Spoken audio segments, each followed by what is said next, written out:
The White Pill is available now at whitepillbook.com. This episode is brought to you by Patriot Gold.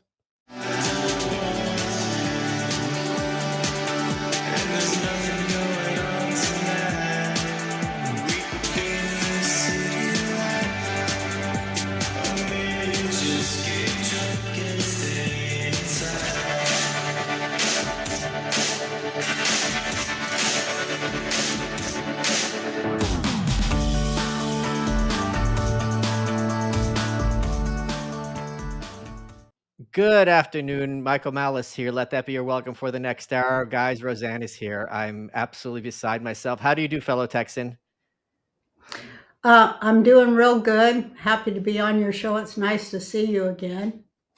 That's very nice to hear. So a lot of times, sometimes fans will come at me and they'll have had this whole imaginary relationship with me that I wasn't aware of. Like, oh, I used to hate you, then I watched you on this show, and now I like you, so on and so forth.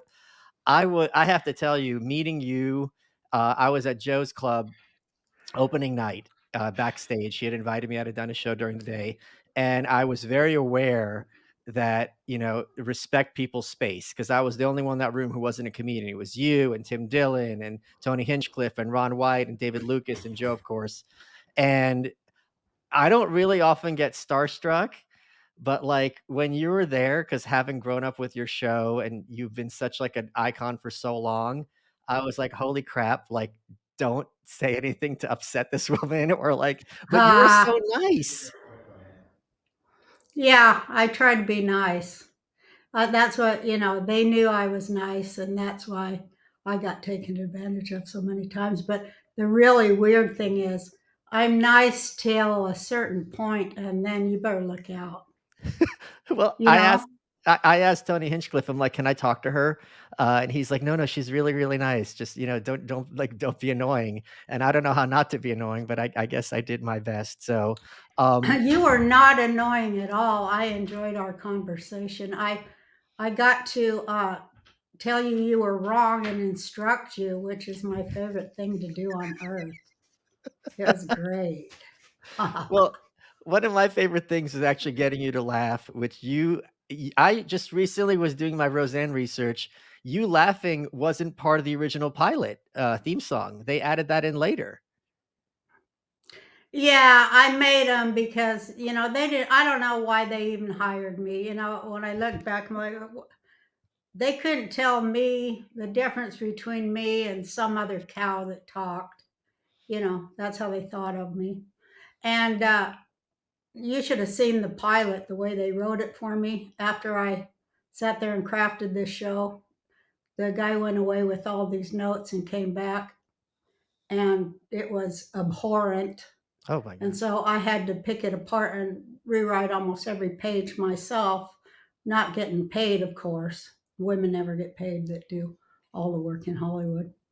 But yeah, and I said I'm kind of known for my laugh because, I've been on the Carson show several times, and that's what one thing people always say, and it's in every news clipping about me. And then Rodney Dangerfield, I was on his. He hired me to play his wife, which he has never hired nobody else to be his wife. That was an honor. And you know, uh, and he oh, everybody that was so nice to me. They all remarked about, oh, you have such a noticeable laugh, and they say, oh, it makes people laugh. And people like it when you laugh at your own jokes because they're so stupid. I love stupid jokes. But so I said, can you just put my laugh in there? It was like that every day. I had to fight for myself every day. And it's like they thought that was arrogance. Yeah. It's so crazy there. I wanted to, so sometimes people tell me like little jokes I've said and I don't remember saying them. And then I'm like, wow, that's pretty funny. So I have off the top of my head, like my 3 favorite Roseanne lines. Is it the kind of thing where like, you don't even remember half the stuff because it was so long ago and you did so many episodes? I've written so many jokes in my life. You've been around me. You see how I am. Everything's a joke. I turn everything into a joke. I've done that my whole life. It really is a gift, and I'm thankful for it. for that ability. And of course, in real life, they're really rude and dirty. Right. But I had to learn to clean them up for TV, which was a great learning experience. And God, somebody once did some calculations. There was over 20,000 jokes in that show over the 9 to 10 year period. And don't you know, there didn't go by a script where it didn't have at least three of my jokes that I personally wrote in it. And those are kind of the ones usually people showing clips, which makes me happy because I'm like, man, you knew how to make a clip. Look The at the that. the one joke that I'm thinking of, Seinfeld gets a lot of credit for having the first, I think, sitcom that supposedly talks about masturbation, but you guys did an episode with that with DJ, and there was this one Yeah. scene where Darlene We did Sarandon. everything. We did everything first. There Yeah, ain't nothing we didn't do first. it was. I gotta be first or else I'm getting erotic. I'm already neurotic, but you know what I It mean. it was Extra. it was Darlene talking to Dan, and she goes, he takes the Sears catalog and goes in the bathroom and locks the door, and he stays in there for an hour, and then she goes, which either means he's really good at it or he's really bad Really at it. bad at it. Yeah. One of the writers wrote that. That was a great joke.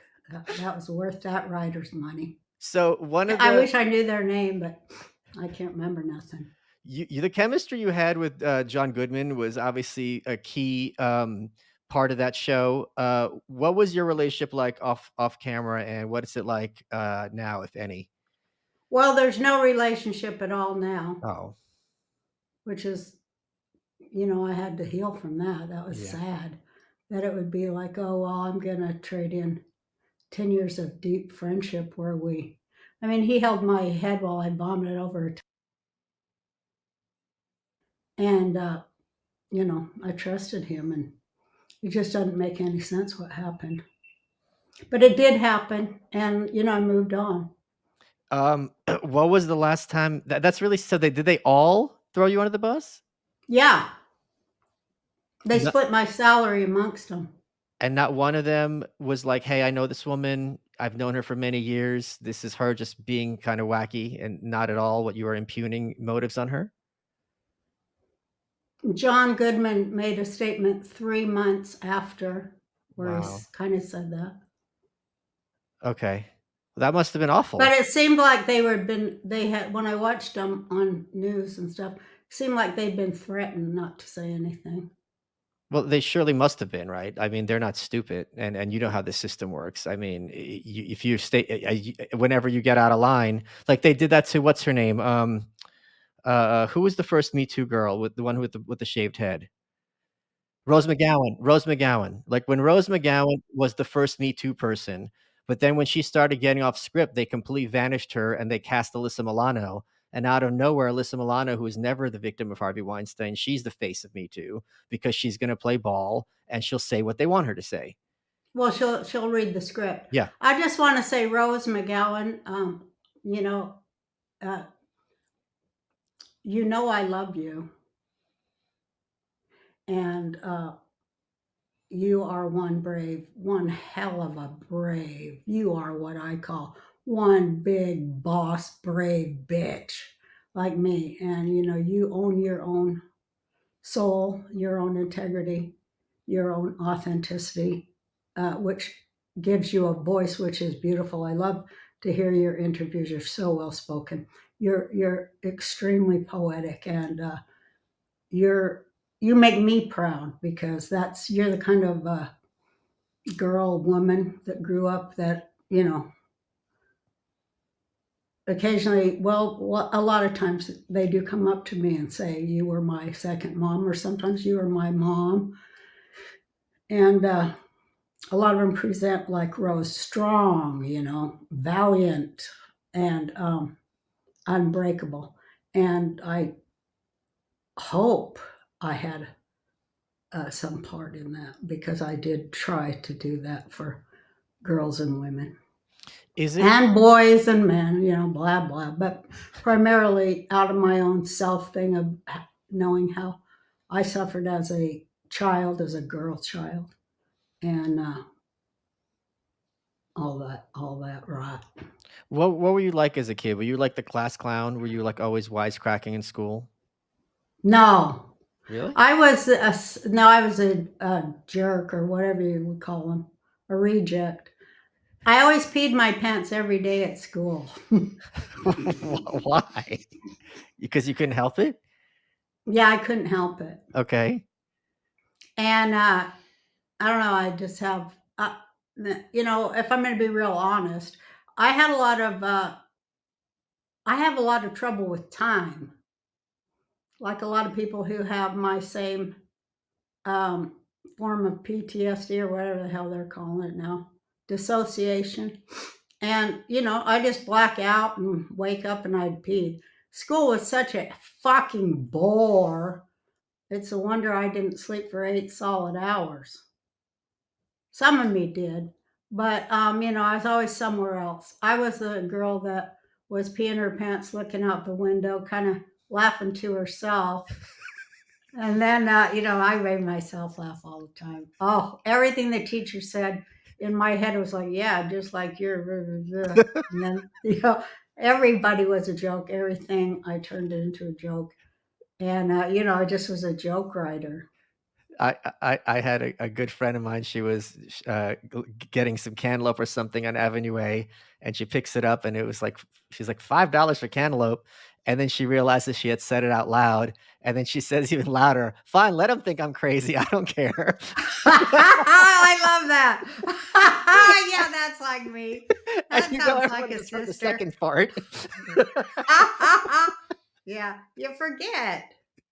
You forget there's other people in the world, they're like you just try to ignore them as much as you can. I love to ignore people till, just a few years ago. After they fired me, then I was like, Christ, I hate people worse than I've ever, because I just feared them before, but then I hated them. And then I was like, oh, they were showing me such niceness. And I was like, I gotta like these motherfuckers. I gotta fix whatever it is in me that mad at them. They're stupid. Well, I am mad at them because they're stupid. It's painful to see how stupid they are. And I'm like, oh my God, I can't just sit here. They're so goddamn under mind control. I've got to, despite the fact that ABC killed my character. I mean, they killed America's mom, America's working class boys. And, they never even gave me a chance to explain myself, which, what the hell is that? Some kind of Germany or something, where you don't even get to get on any media and explain what you meant by your Yeah. tweet. Instead, they haul out Wanda Sykes, who goes, I know what she meant. She meant black people look like monkeys. Well, no, I didn't, Wanda, you bitch. Why don't you keep your fucking mouth shut? Why don't you ever ask me what I meant, huh? You knew me. Why don't you ask me what I meant? But not one person there said, what do you mean by that? We know you.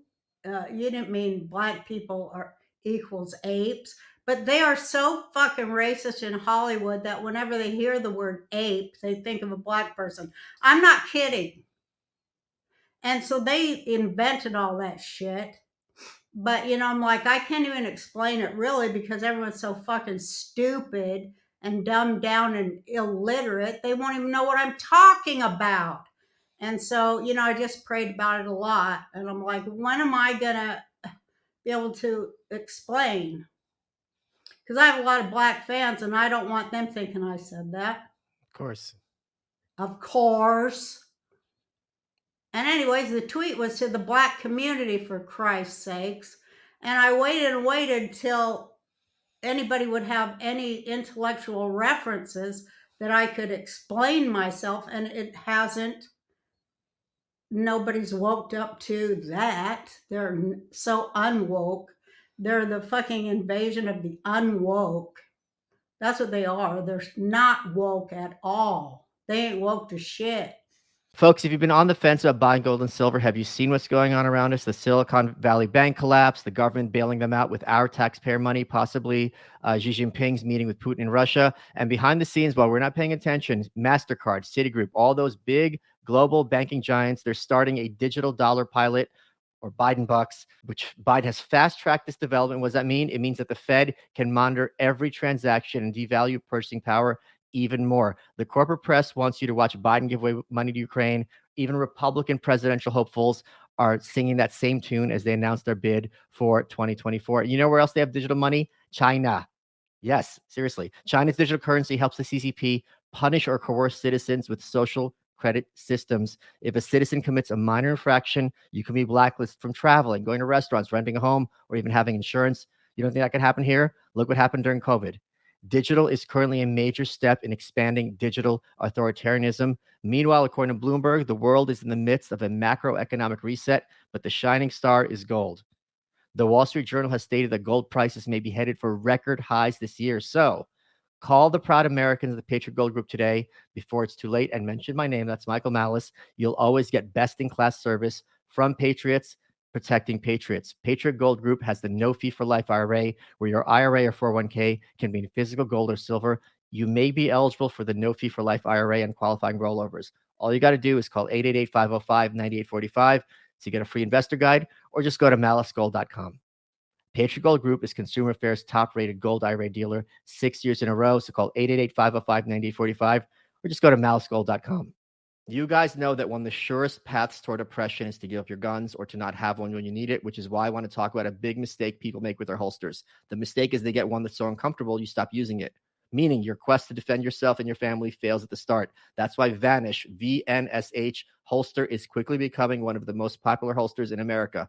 Thousands of customers say it's the most comfortable holster ever, and when you get one, you'll never stop carrying. And this holster also saves you money because it fits 99% of all semi-automatic handguns, works without a tactical belt, lets you carry in multiple positions, and carries 2 fully loaded magazines. And best of all, because you're a supporter of the show, you can get it for $50 off.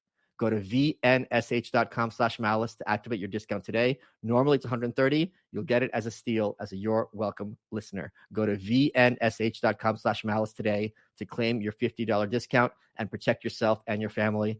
I love these guys. Let's get back to the show. But don't you think it's a lot of it was more that you were presenting on your show this very beloved character that people grew up with, that very much they admired? You know, she had her rough edges, but the Roseanne character is like ran that household. She was a tough, smart lady. If you have that character as a Trump supporter, this really caused a problem for them because their whole narrative is if you support Trump, then you're basically one step away from being, you know, a Nazi. I know, and I had Wanda Sykes on my show. I was paying her, and to write on there. And somebody in the writers' room told me that she said, "I'm just afraid this show is humanizing Trump Yeah. voters." And so I didn't, I said, I don't want her back Oh, because I am not going to play that fucking game because I know how divide and conquer works. And that's why I went back to TV to show, hey, we can have a Hillary hater and a Trump hater in the same family, still get along and love each other. That's why I went back because I knew how they were going to try to divide us all. And I was like, I can't do it. Not after all I've been through. Are you kidding? I'm 70 years old and I fought a lot to keep them from going back to their feudal segregation, which is what they want, yes. but they don't even know it. They don't even know that they're going to be the first ones to go.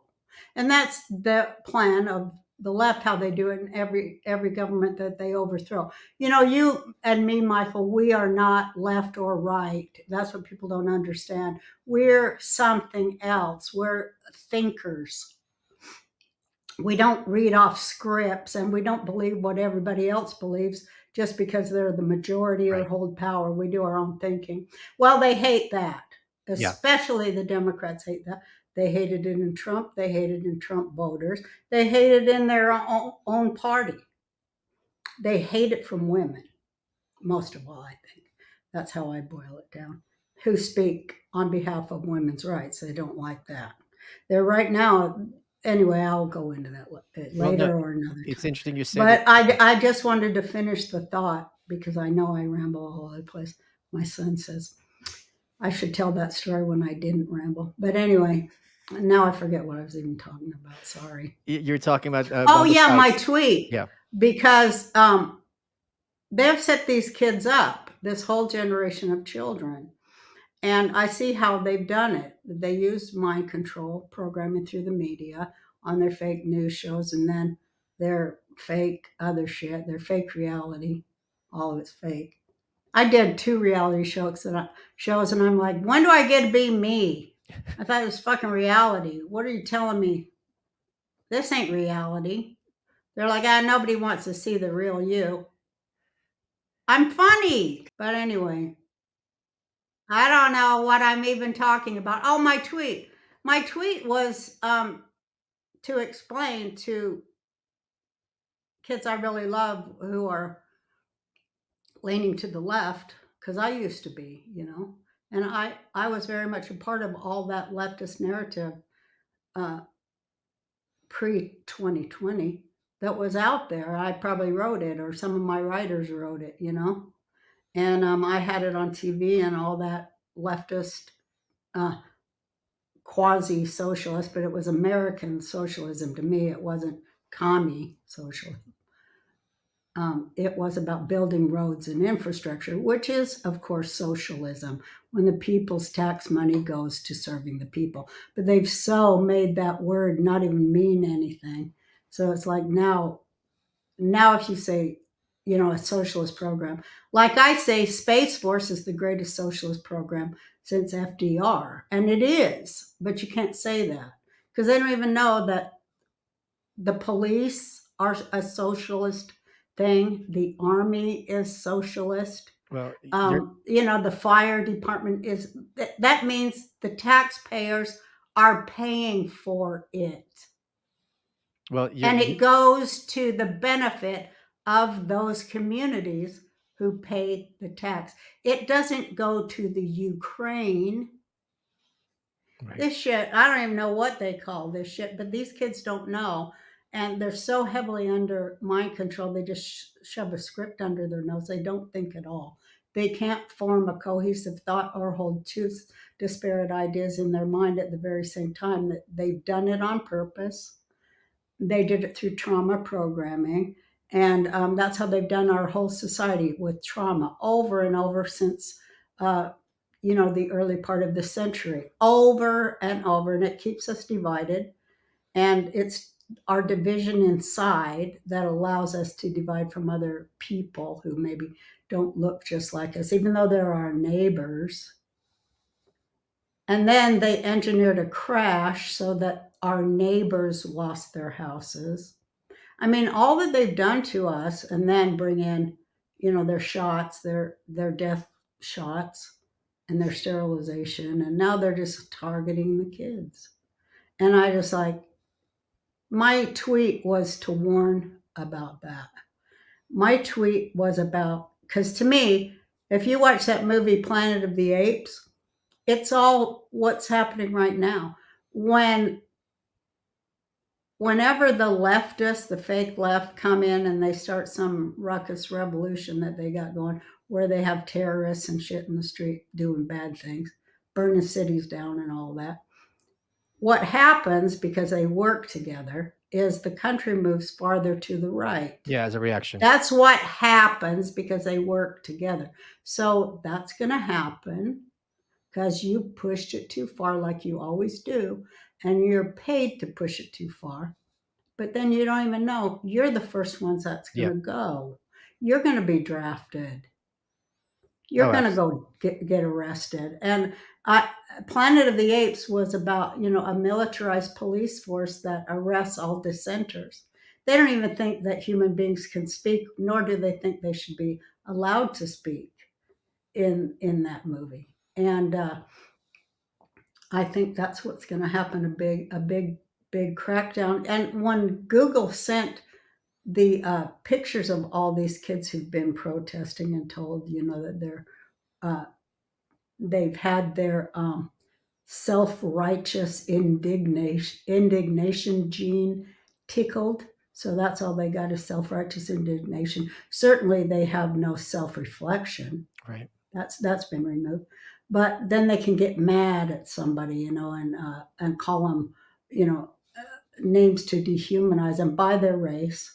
And they just flipped it here in America because they knew it worked. And they're trying to get all the black kids out that they can get out there in the streets, and then send their facial recognition to DARPA, where they keep track of everything, and then they come to your house and arrest you.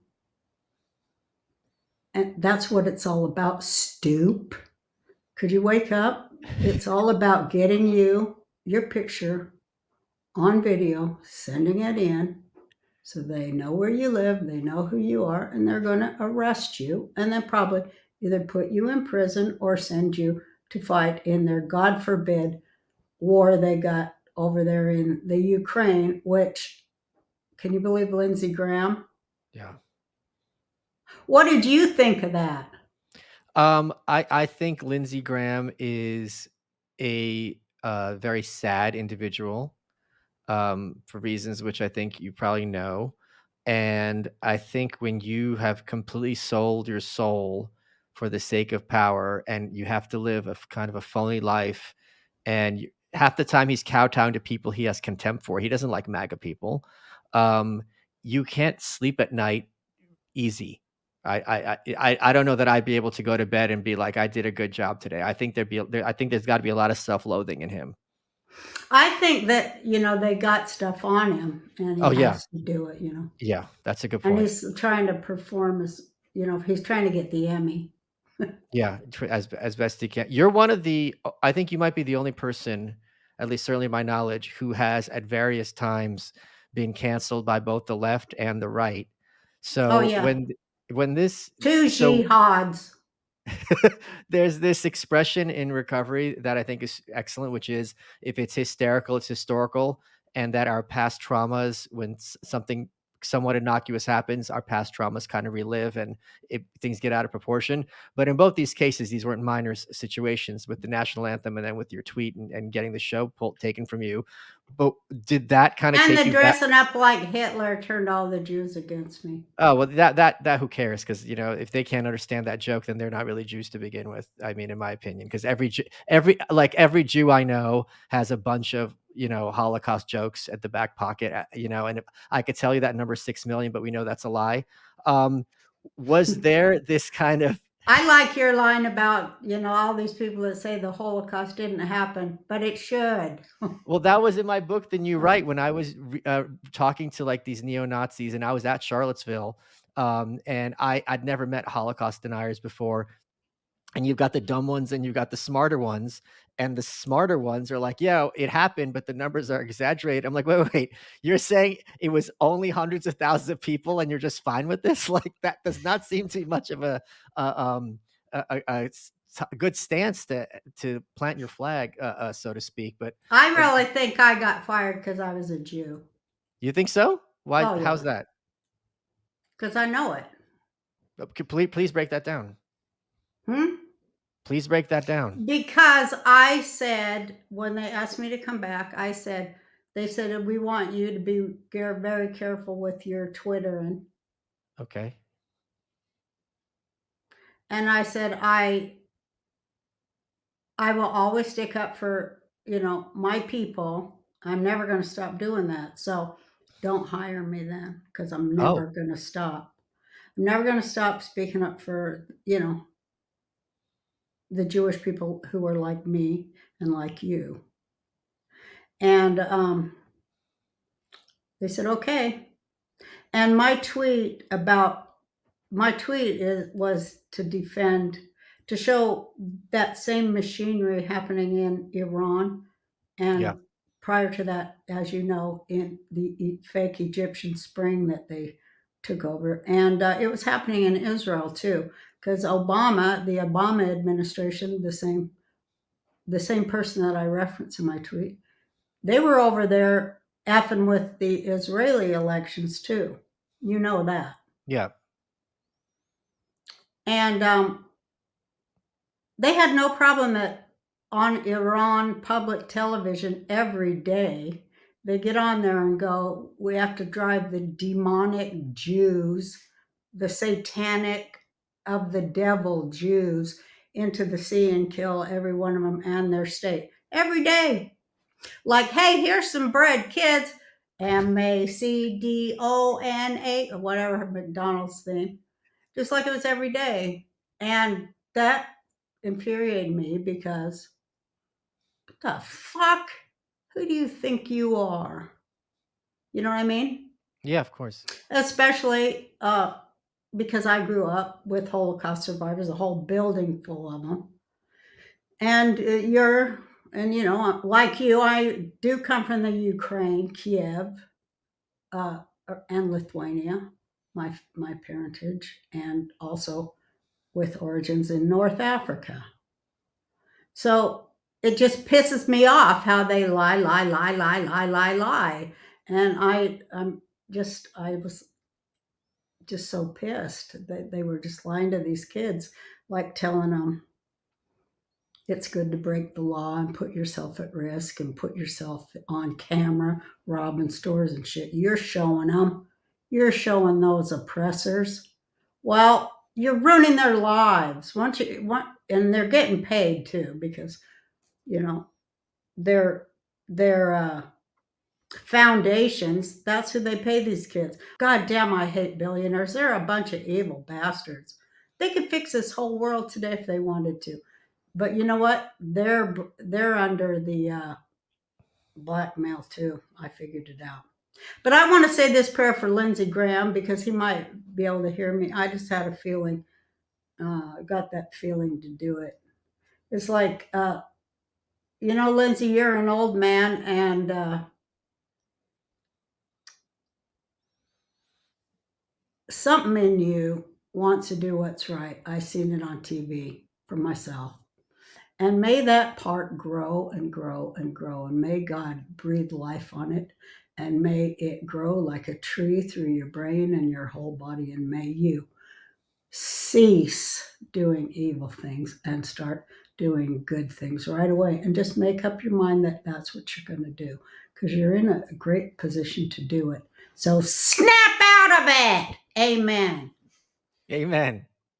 Baruch Hashem. Folks, cold turkey may be great on sandwiches, but there's a better way to break your bad habits. I'm not talking about some weird mind voodoo for my crazy neighbor. You know who it is. We're talking about our sponsor, Fume, F-U-M, and they look at the problem a different way. Not everything in a bad habit is wrong. So instead of a drastic, uncomfortable change, why not just remove the bad from your habit? And Fume is an innovative, award-nominated device that does just that. Instead of electronics, Fume is completely natural. Instead of vapor, Fume uses flavored air, and instead of harmful chemicals, they use all natural, delicious flavors. You get it. Instead of bad, Fume is good. It's a habit you're free to enjoy and makes replacing your bad habit easy. And your Fume comes with an adjustable airflow dial and is designed with movable parts and magnets for fidgeting. So it gives your fingers a lot to do, which is helpful for de-stressing and anxiety while breaking your habit. Stopping is something a lot of people put off because it's hard, but switching to Fume is easy, enjoyable, and even fun. Fume has served over 100,000 customers and has thousands of success stories, and there's no reason it can't be you. Join Fume in accelerating humanity's breakup from destructive habits by picking up the Journey Pack today. Head to tryfume.com and use code Malice to save 10% when you get the Journey Pack today. That's tryfum.com. Use code Malice to save 10% off your order today. You know Dave Smith and his Very Failed podcast and how he's always playing around with that device of his. Do you want to be like him? Of course not. It's a disaster. Tryfume.com, use promo code Malice, and get control of your bad habit. Don't be like Dave. Let's get back to the show. But let me ask you about that first time you got canceled, because you had gone from being universally beloved, America's sweetheart, and then seemingly overnight, you're being burned in effigy. How did that feel? And this is before being canceled was a thing. It wasn't, as common back then. So you were very much, in the spotlight. Can you walk us through what those days were like? That must have been scary. Let me tell you what it was like before. Okay. Yeah. Talk about scary. I was going down the gauntlet. I had to face a gauntlet of fucking fascists every fucking day. Brainwashed, I can't think. We can't say that. No, you can't say that. No, we can't say that. Why? It's true. Because that makes working people look smart, and we're that's nobody believes that. Always, every day. Mm, it's just so painful. My second coming back, though, the first thing they asked me, Sarah hires one of her, Sarah and Tom hired this publicist. They says, "Oh, we get a publicist." Blah blah. Hollywood is ruled by really evil publicists, and I say the same prayer for them. Something in you wants to serve and do good for people. Um, it would be so great if you would start doing that for people who deserve it because they do good things, instead of trying to do it so you can hide the bad things that your other clients do by parlaying these other stories to cancel out the ones you know about and allow. That would be good for y'all. If you have any light or soul in there, may God amplify it 1000% so that it becomes a spark that, goes all through your consciousness and causes you to act in the right way and not the wrong way. Snap out of it. But yeah, so she's one of those publicists, and they're all tied up in the um, alphabet agencies, Right. which I include the name of every Hollywood agency in that, because they all are after protecting the message and the narrative, which I Yes. say I helped conceive on my show and, in my going to donor parties for the Democrat Party. God Almighty. Anyway, hey, go get that picture of me and Hillary. But anyways, I want to get my thoughts so I don't ramble like an old bag. But I am an old bag. What can I do about it? But Is it Go ahead. first thing was, you owe the gay and lesbian community an apology. Before we start this show, Roseanne, I want to be real honest with you. Says this woman about 35, blonde. I got a thing for thin blonde women. They better look out. No, I'm kidding. But sometimes they have that attitude, like they just think they're so great. But anyway, or that they've done something remarkable and they haven't. Not next to me, anyways. But anyway, so she goes, "You are the gay and lesbian and transgender, binational, XYZ, and CIA an apology." And I says, "For what?" She goes, "Because of your stance back in what blah blah." Because I said no woman should be exposing her penis in a sauna with girls aged 7 to 9. Yeah, that's a no-brainer. Well, the school there in Washington, they took the woman with the penis side against the little girls and their mothers, and I was pissed. So I just, got a little vocal on that, and they were like, "You're a racist." It went transphobe, racist, and you're a racist because you're a Jew and you have family in Israel, so that makes you racist.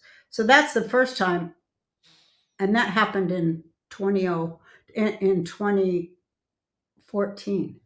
Okay. So they already had me on their thing. So they want me to apologize for taking the children's side against a woman who would not cover her penis with a towel in a sauna. I mean, how hard does that have to Right. be to respect 7-year-old girls? But they're missing. They always miss that one because it's something else going on. But it's just so ugly and horrible. But I said no, I refuse. So okay, let's not go forward with the show. So of course they're like, okay, forget it then. But the terror of it, and then the terror that they put me through on every single one of the um, ABC uh, press events, which just was a bunch of people getting up and calling me a racist because I like Trump. That was their Wow. press events. And how can you, after all that you've stood for, go for a racist, blah, blah? I'm like, I didn't say nothing for a long time. Sarah Gilbert's sitting there because she's one of their, you know, what do you call it? Operatives. Yeah. And she's like, don't answer them. You don't say anything. I go, hey, they ain't calling you a racist bitch. They're not Yeah. talking to you. Shut your fucking mouth. I didn't say shut your fucking mouth. I should have. But I said, they're not calling you a racist. You don't know, you got nothing to say about it. So, I'm smarter than all them. I'm smarter than everybody. My whole life I've been smarter than everybody. You wouldn't believe how I hold my tongue, right, son? That's true. They don't know the real shit I know. But anyway, so I said, I didn't vote for Hillary because of what she did in Haiti. And then it was just silent. But don't talk to me about your fake racism horse shit. It's just all to cover that this is a class war. That's how they picked us apart. It's all about a class war and nothing else. They're calling it a race war. Race is part of class, but they're dismantling people. People are losing their homes and sleeping on the streets. You think? I mean, if you go like when I went to San Francisco, walk down the street to see who's homeless, and I talked to them. It is mostly black people in San Francisco. It's mostly black people who voted for the Democrats, and that's how they do them. And that makes me so pissed. That's part of the reason I had to get out of there because I'm like, it's institutionalized racism. And they're all invested in the mortgage fraud that lost their house for them. I remember the first time that was in why one of the reasons I decided to run for president because is like 209 they were going to take this family's house away in Watts, and Right. I went down there and I stood there. I go, you're not taking these. You're not going to put them out of their house for a fraudulent mortgage because my hobby, Michael, I've told you is uh, coming up with lawsuits. So I was like, I will bring a class action lawsuit against every one of your banks for the mortgage fraud you perpetrate on this class of people.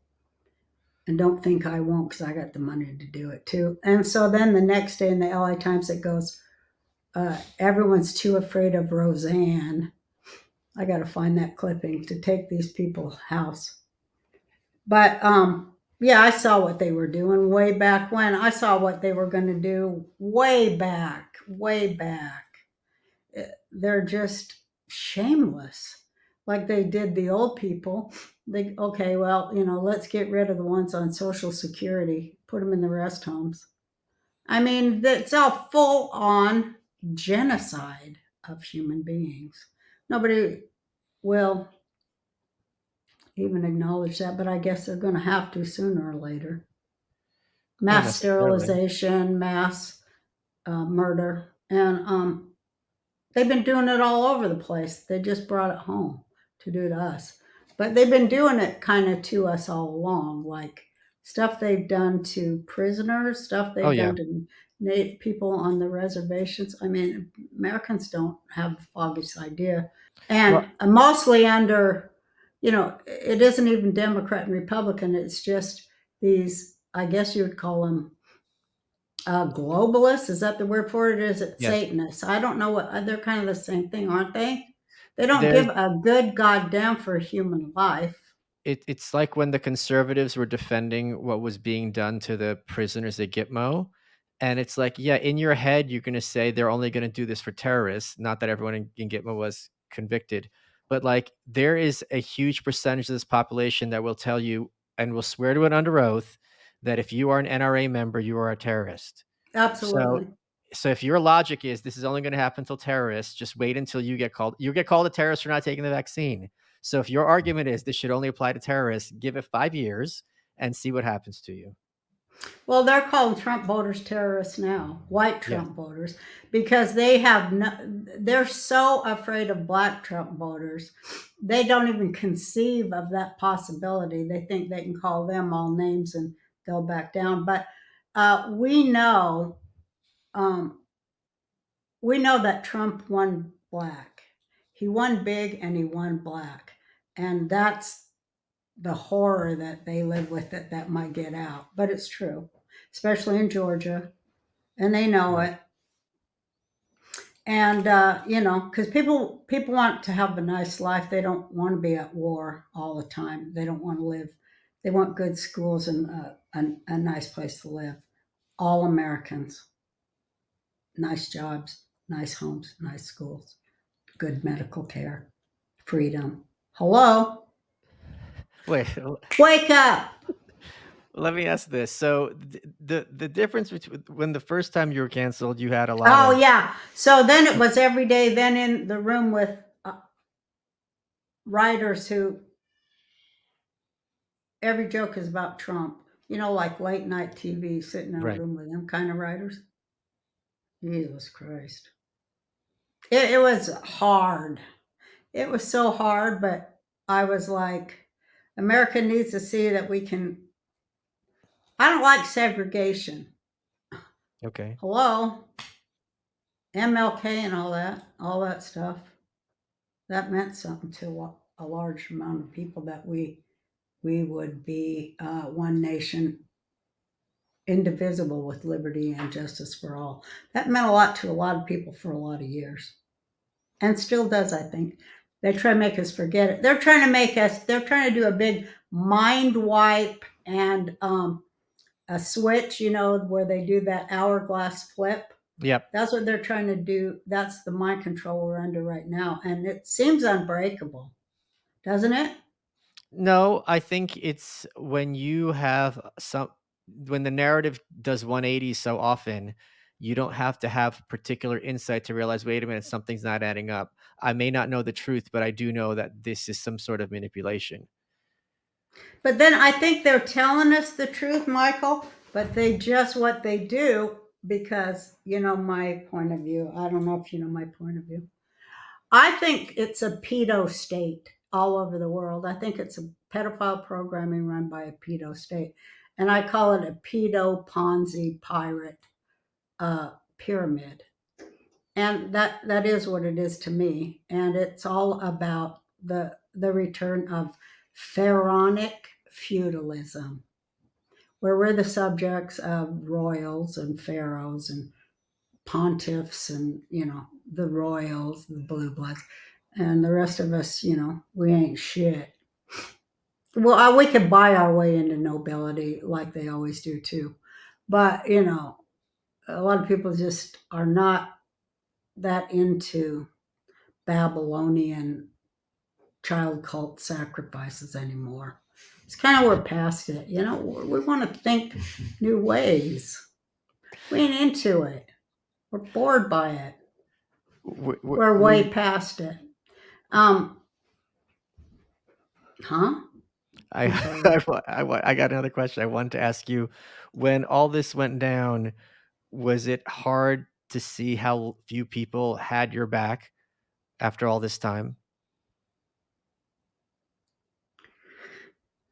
It was hard to see people I thought loved and respected me because there's always asking me for something, Right. and I always gave it. That meant it meant less than nothing to them. In fact, they went out of their way to come over and try to smear my face in the dirt with their jackboot, just to show the jackboot nation that they had the guts to do it. I'm like, I want my fucking money back, bitch. One of them for shit I gave them. I want all that shit back. But then you have to go, oh my God. You have the dark night of the soul, like I said it to Tucker and I said it to James O'Keefe too. I said, at first it'll be so shocking and horrible, but the truth is God took you out of Egypt and you'll wander in the desert for a little bit, but eventually you'll come to the promised land, and that is for us and who we are, total artistic creative freedom, and Yeah. we're headed there. And we have everything to make that happen. We got all the technology in the world to cure every disease, to feed every hungry child. All of it exists. The only reason it isn't happening is because the right operators aren't sitting there. That's all. But they will Yeah. be because intelligence is self-replicating and it always wins. Stupidity ain't, and it don't.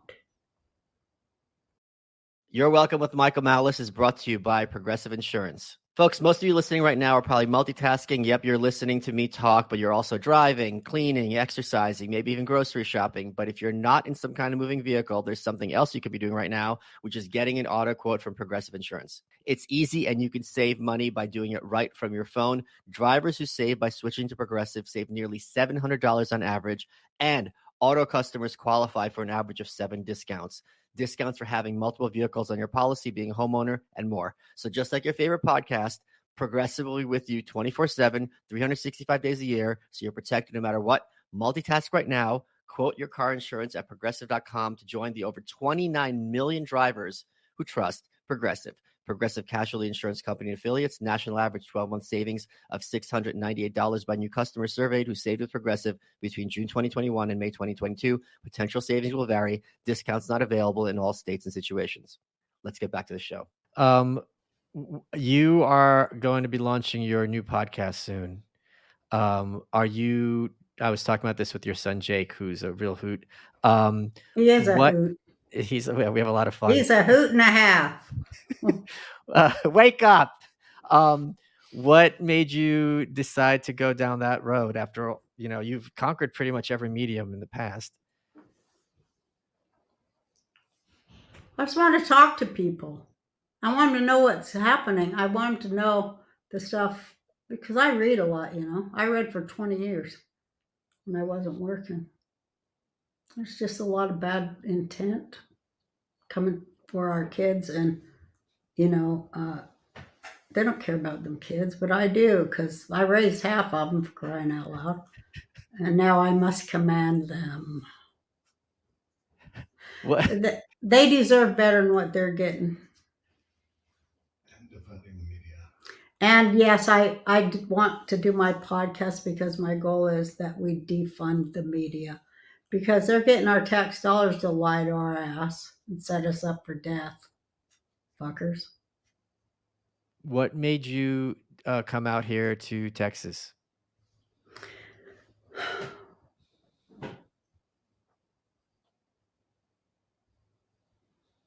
Because I went to Joe Rogan's comedy club and my daughter and son was with me. And they're like, don't go up, Mom. This is a blue city. Everyone hates your guts. And I don't know. I was just drunk enough or something. I said, I don't believe you because they're part of the lost generation. I said, I don't believe that they hate me. So I said, and even if they do, it's my job to get them to laugh. I hope they hate me. Right? That's the best audience when they hate you. But they want to laugh. Not when they hate you and have like burning things in their hands.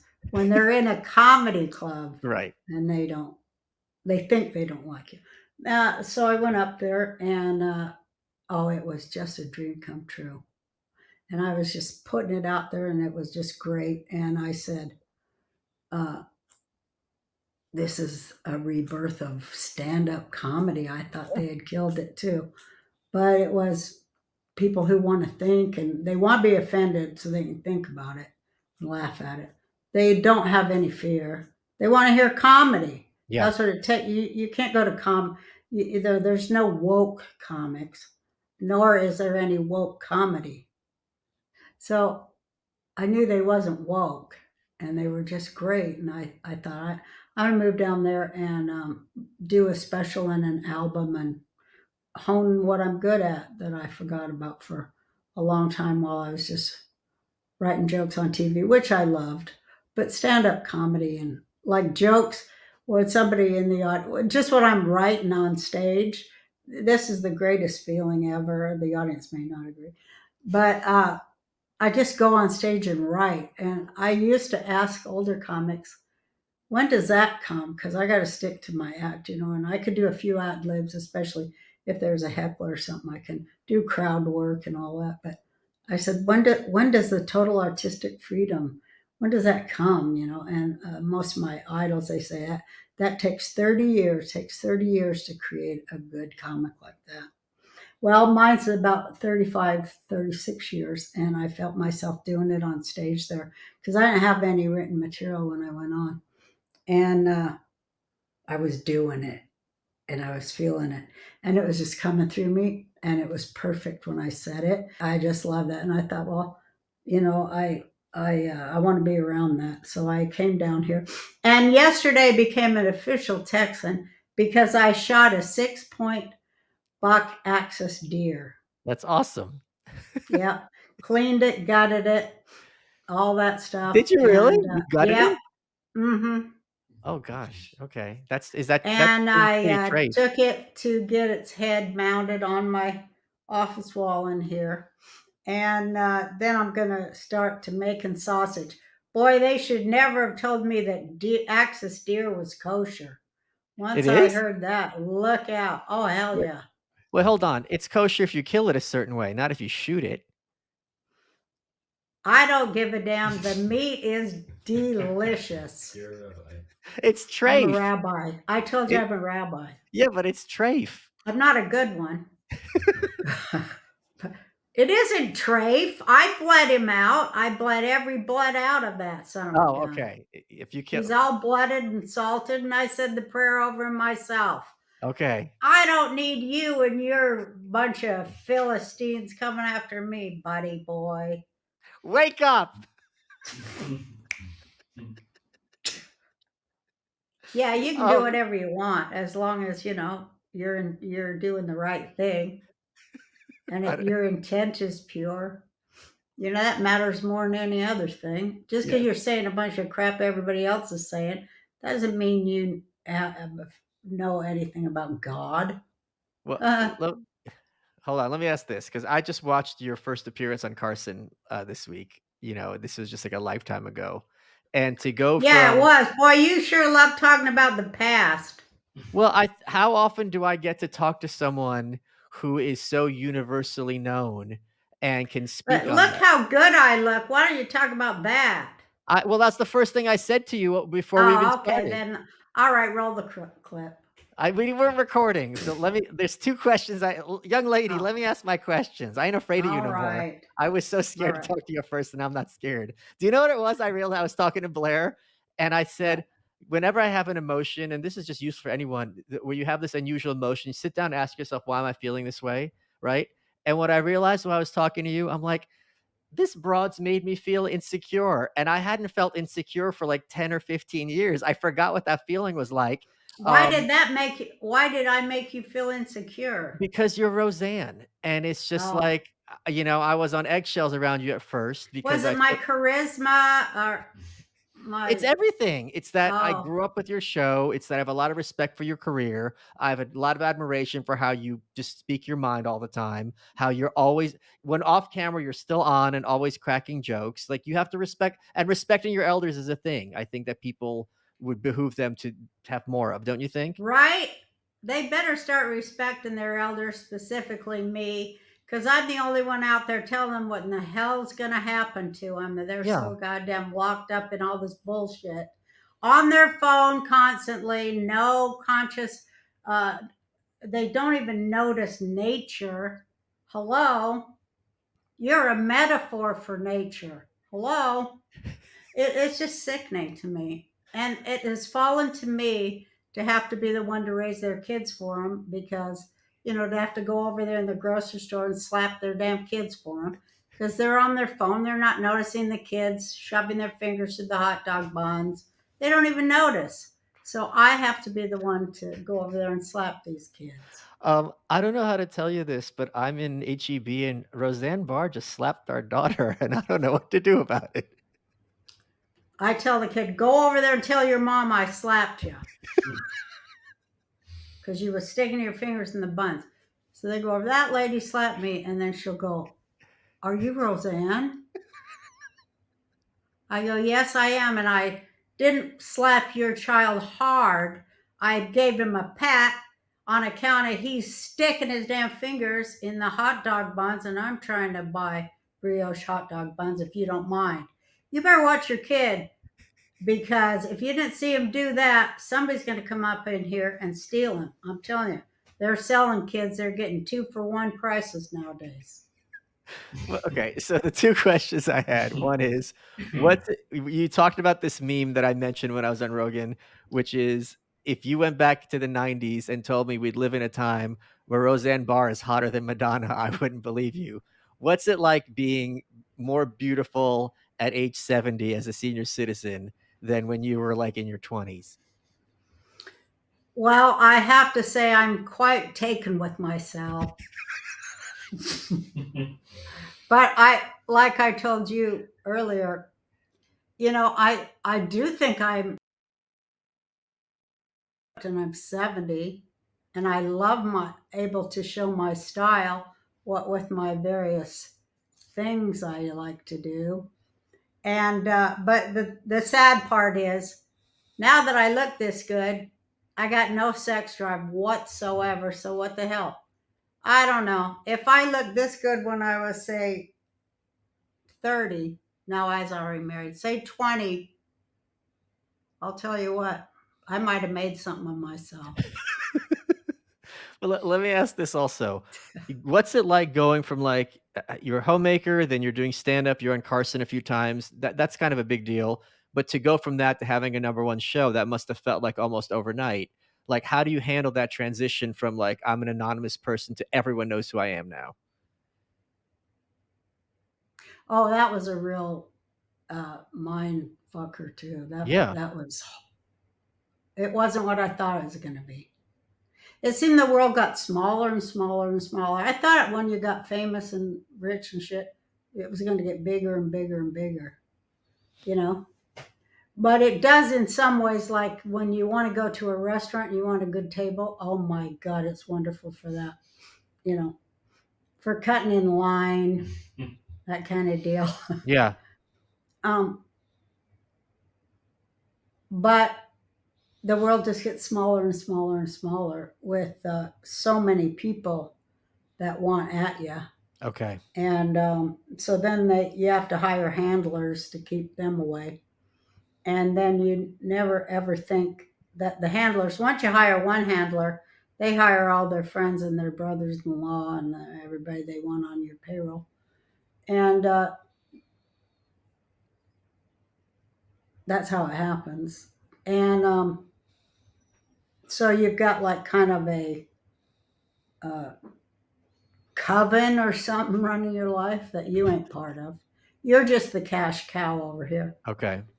Keep her happy, babysit her, take up some M&Ms or a joint every now and then. Make sure she's breathing. That's what it was like. Except for we didn't really have a. I didn't really have a cell phone then, where I could call out. Like that's why I worry about Britney Spears. She's had that her whole life. People are saying she's in a bad predicament, and I hope not. Well, if you look at her Instagram, she's obviously not well. And how could she be given what she's been through like, in her life, you know what I mean? Like, she was been exploited since she's a kid. I don't know about exploited is the word, but it certainly wasn't a normal upbringing. She was exploited, but she's talented. I Very. mean, you can see where a lot of parents, they're like, oh, what am I going to do with this talented kid? I mean, she was so talented, and she still is. And so they're like, well, they think they're doing the kid a favor putting him in the local whatever, and they win that. And, you know, they end up in show business. You can see the parent wants to service their kid's talent sometimes, especially when they have a really talented kid that makes it big like she did, like Michael Jackson and Yeah, people like that. But they're never they don't really have a life or nothing. They don't have close human contact with anybody. Can't trust nobody. of course, yeah. You're wise to not trust anybody. Definitely. Did you I would uh, advise parents not to ever do that. well, yeah, because Hollywood is clearly a malevolent institution. especially for kids. If you look at all the kids coming out about the stuff that happened on Nickelodeon, all this kind of low-key foot fetish stuff and all this gratuitous Mhm. tickling, like, and then they try to gaslight you and say you're paranoid for, like, seeing these things, and it's like, these guys are the perverts are gonna go where the kids are. It's not complicated. I just look back on my own and think about, all these times that those kids on my show, they were calling me their second mom. I just think they're really after the moms. In what I way? think this whole thing they're doing, their new MK mind control thing on the world, is it's a war on women for sure, but it's really a war on mothers, and they don't like that mothers feel what they feel for their children. That scares them. They don't know what in the hell that is. They're always trying to get at that and destroy that through rituals or through even religion, through experiments, through psychology, psychiatry. Everything's all about the mother. And they got it all wrong. And I think that's just the matrix we're living under, the pedo Ponzi piracy matrix.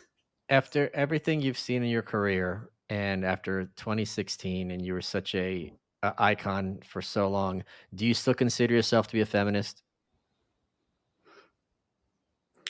I'm exactly like I always was. I think they killed words that meant something a long time ago, so I don't use them words no more. Okay. And I'm looking for the word. None of the words mean anything that they used to mean. All words are false bullshit. They're all bought and paid for in the mouth of anybody you see on television. They don't mean nothing. They often mean the opposite of Yeah. what they're saying. That's what I was going to say. They are telling us the truth, but what they do is with erasing mothers, they erase the agent. And I think that's part of the MK Ultra program we're going through right now, erasure of the agent.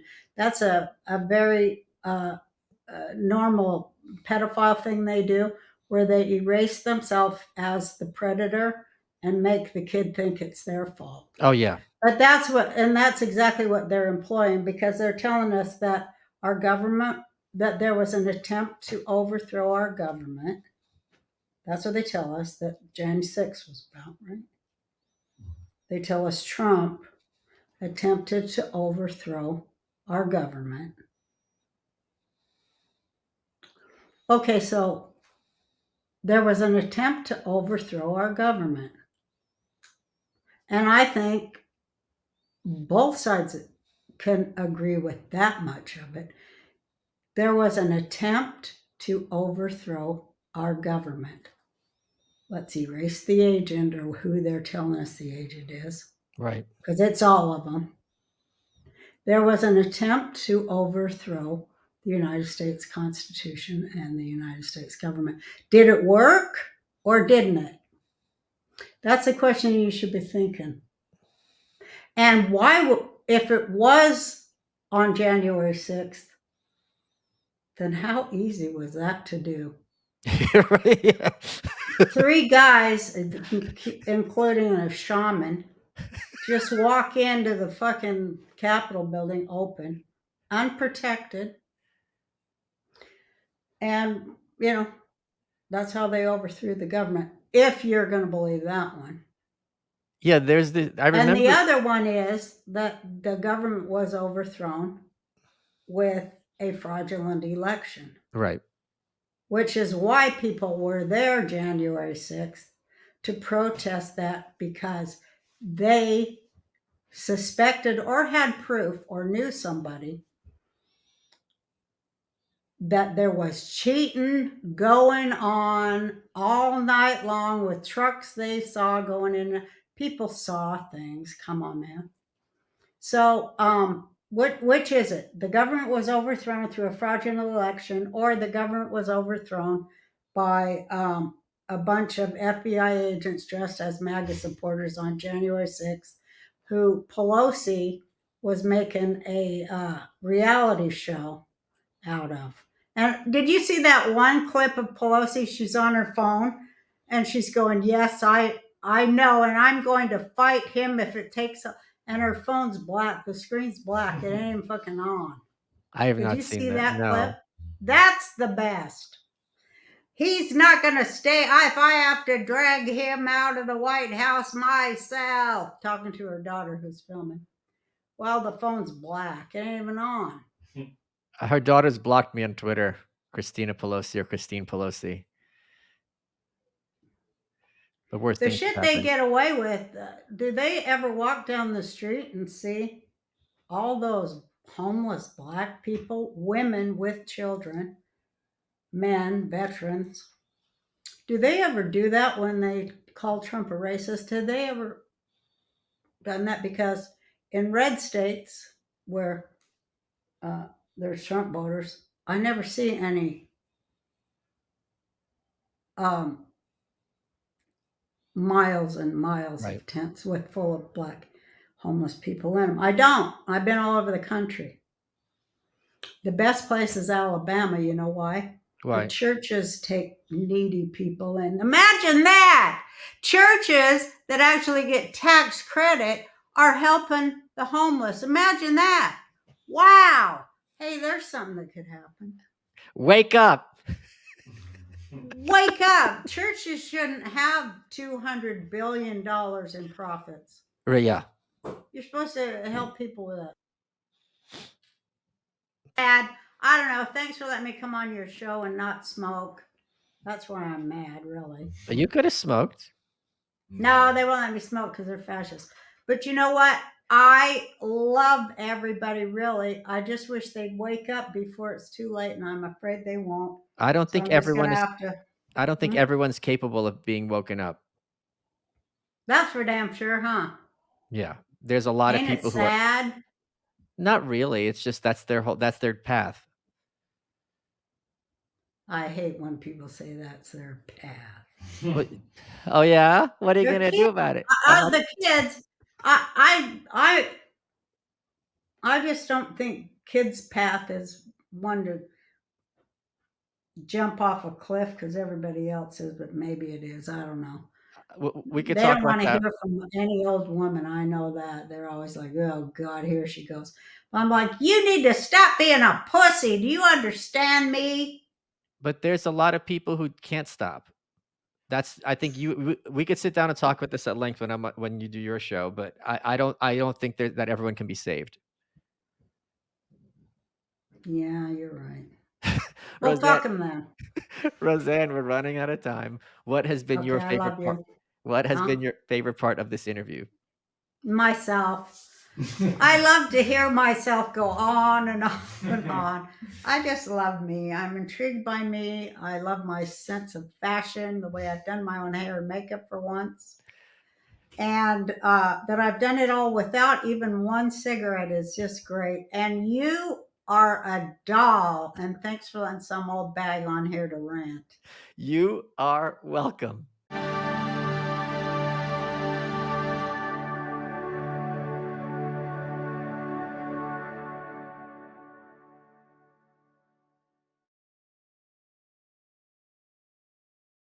This is Walk-Ins Welcome with Bridget Pedicy. I love hearing people's stories of resilience and grit. This is why I created this podcast. We are very excited to welcome Jim Gaffigan, Yasmin Mohammed, Glenn Beck, Tim Dillon, Abigail Schreier, Jeff Garland, Ayan Hirsi Ali, Sam Harris, Heather Hying, Jonah Goldberg, Ben Shapiro, Glenn Greenwald, Sarah Shahi, Colin Quinn. If there's a culture of victimhood, then let's tell stories of grit and survival. Subscribe and listen now on Apple Podcasts, Spotify, or wherever you get your podcasts.